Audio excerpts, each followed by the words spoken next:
Assalamualaikum warahmatullahi wabarakatuh. Kami dari kelompok 2 ingin membawakan materi tentang literasi keuangan, skala prioritas, dan pembagian ilmu ekonomi.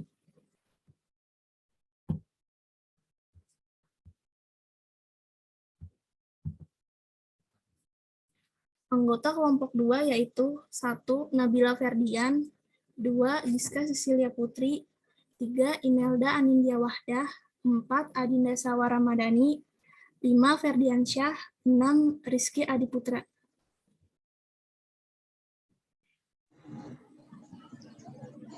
Literasi keuangan. A. Pengertian literasi keuangan.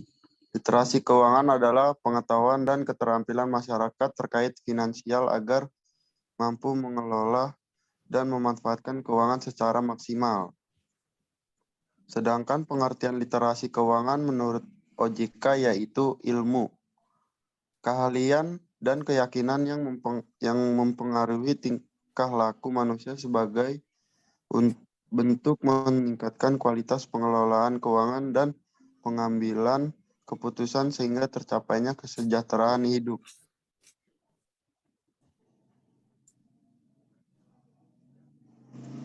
Perkembangan literasi keuangan. Literasi keuangan adalah aspek yang terus digencarkan pemerintah agar masyarakat Indonesia mampu mempunyai pengetahuan finansial sesuai kebutuhan sehari-hari mereka. Menurut Survei Nasional Literasi dan Inklusi Keuangan atau SNLIKA oleh OJK, Indeks Literasi Keuangan Indonesia mengalami peningkatan di tahun 2019 sebesar 29,7% dari tahun 2016. Meskipun demikian, OJK tetap berusaha meningkatkan literasi keuangan Indonesia melalui berbagai cara. Beberapa program dicanangkan oleh OJK sebagai bentuk dukungan dan perluasan edukasi finansial. Contohnya, OJK mengembangkan edukasi keuangan secara digital melalui online course, media sosial, dan sejenisnya. OJK juga mengajak influencer dan komunitas dalam melakukan branding terkait pendidikan keuangan.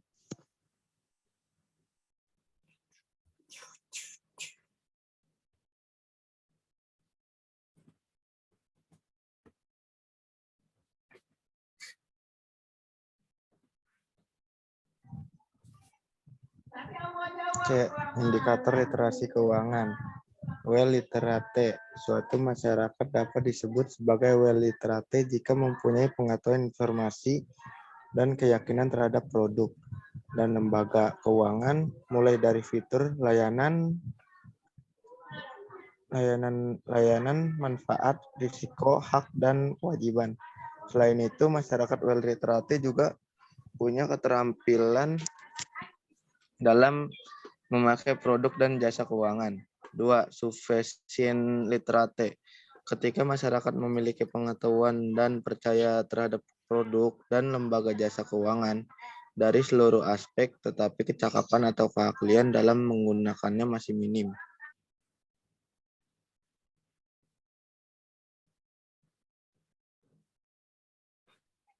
D. Pentingnya literasi keuangan bagi masyarakat. 1. Lebih mengetahui tentang macam-macam produk keuangan. 2. Tahu cara memanfaatkan produk keuangan untuk meningkatkan kesejahteraan. 3. Meningkatkan taraf hidup. 4. Terhindar dari penipuan. 5. Distribusi kekayaan jadi lebih merata. E. Contoh literasi keuangan. 1. Tabungan makin beragam jenisnya. 2. Masyarakat semakin aktif berpartisipasi di sektor-sektor keuangan. 3. Masyarakat punya kesadaran menabung atau berinvestasi sejak dini. 4. Kemampuan memanfaatkan utang untuk kegiatan produktif.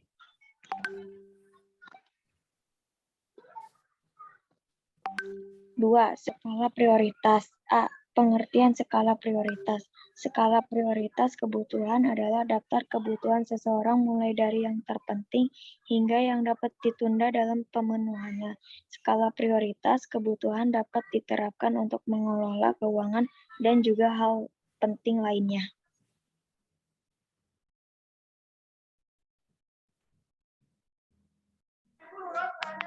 B.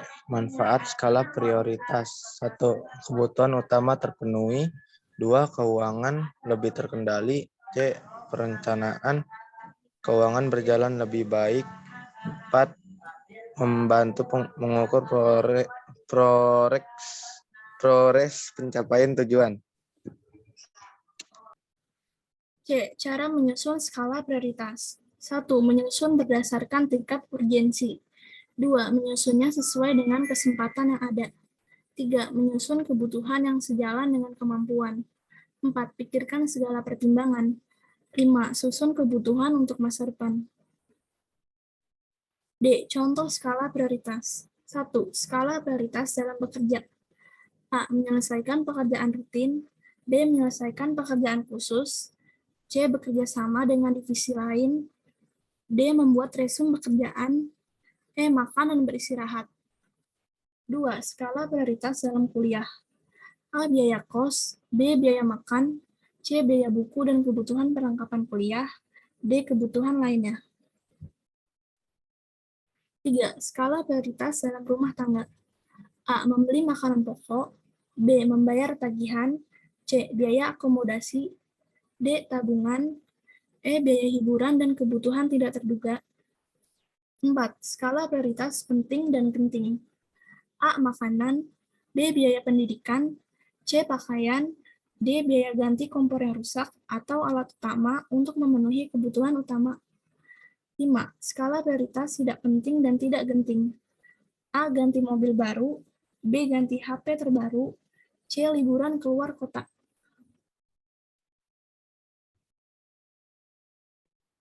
Tiga, pembagian ilmu ekonomi. Pengertian ilmu ekonomi dapat disimpulkan sebagai studi tentang bagaimana sumber daya yang langka atau terbatas digunakan untuk memenuhi kebutuhan manusia yang tak terbatas. Berdasarkan buku ekonomi oleh Alam S., ilmu ekonomi dibedakan menjadi 3 kelompok dasar, yaitu ekonomi deskriptif, teori ekonomi, dan ekonomi terapan. 1. Ekonomi deskriptif.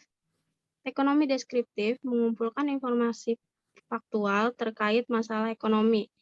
Kelompok ekonomi ini menggambarkan keberadaan perekonomian yang sebenarnya terjadi di masyarakat. Ekonomi deskriptif memberikan keterangan terkait pengidentifikasi, kompilasi informasi, pengukuran fenomena, dan pengumpulan data. Kegiatan ini memungkinkan seseorang memperoleh sejumlah pengetahuan terkait fakta atau data empiris, seperti sejumlah angkatan kerja atau struktur sekira buruh.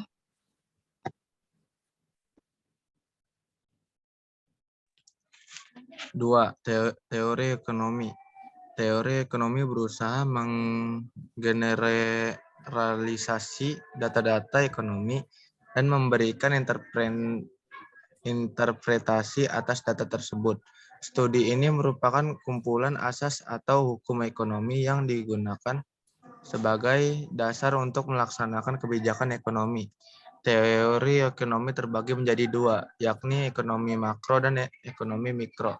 A. Ekonomi makro, khusus membahas mekanisme kerja perekonomian secara keseluruhan. Teori ini meneliti fenomena ekonomi yang luas, seperti tingkat pengangguran, inflasi, hingga resesi yang melanda suatu negara. Tujuannya untuk memahami berbagai peristiwa ekonomi, merumuskan dan memperbaikan kebijakan yang berlaku.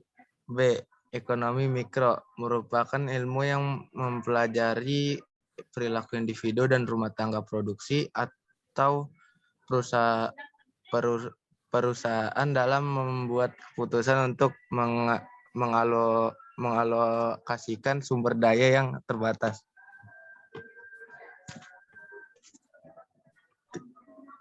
3. Ekonomi terapan Ekonomi terapan merupakan cabang ilmu ekonomi yang menggunakan hasil kajian ekonomi untuk menjelaskan fakta-fakta yang dikumpulkan oleh ekonomi deskriptif. Kelompok ekonomi ini dipandang sebagai sarana untuk solusi bagi masalah-masalah praktis. Selain pengelompokan di atas, cabang ilmu ekonomi dibagi menjadi 8, yaitu 1. Ilmu ekonomi moneter. 2. Ilmu ekonomi publik. 3. Ilmu ekonomi industri. 4. Ilmu ekonomi internasional. 5. Ilmu ekonomi regional. 6. Ilmu ekonomi sumber daya alam. 7. Ilmu ekonomi sumber daya manusia. 8. Ilmu ekonomi syariah. Sekian materi dari kelompok 2. Mohon maaf apabila ada salah kata. Wassalamualaikum warahmatullahi wabarakatuh.